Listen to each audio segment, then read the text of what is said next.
भगवान तुरंत कहेंगे कि अरे क्या जरूरत है, क्या मतलब मथुरा किशोरा से, क्या मतलब शासन से, क्योंकि ऐसी तकलीफ उनके ऊपर आई।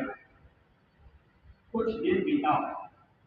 अब गुरु अर्जुन देव जी ने एक प्रेमी को भेजा चिट्ठी लेकर के, कहा कि भाई मैं तुझे यहाँ जाओ और ये चिट्ठी मेरी दे देना, कह देना इसकी कीमत 20 रुपया है।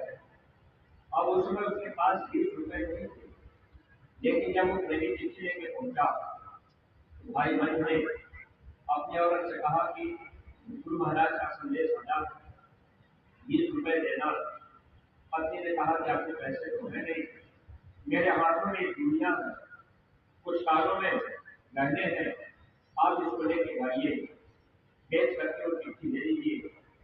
अब बोले करके सुनार के पास गए। सुनार ने कहा इसकी कीमत 20 रुपया है। अब उन्होंने कहा कि वो 20 रुपया हमको दे दो। 20 रुपया लेकर के अब वो प्रेमी को 20 रुपया देकर के चिट्ठी दे दिए और चिट्ठी कभी माथे लगाते, कभी घूमते, कभी सीने लगाते। इतना प्रेम चिट्ठी था गुरु के संदेश से। इतनी तकलीफ आने के बाद गुरु से प्रेम जरा सा कम नहीं हुआ, बल्कि प्रेम पैदा ही होता जा रहा, बढ़ता ही जा रहा। 2 साल बीत गए।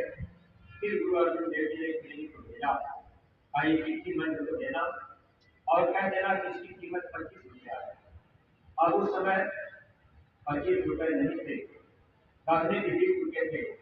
अब 25 कहने लगे कि आखिर गुरु महाराज की चिट्ठी जो आई संदेश आया है, इसको हम कैसे लें, 25 रुपए देना।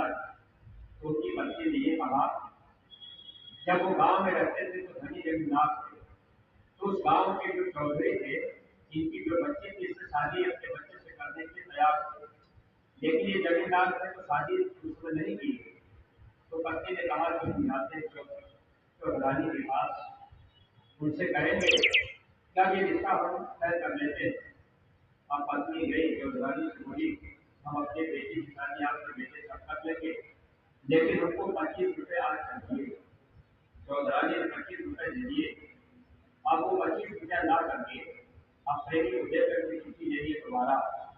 इस तरह से उस चिट्ठी से इतना प्रेम करते थे। अब देखिए महात्मा किस तरह से जीव की परीक्षा ले रहे हैं।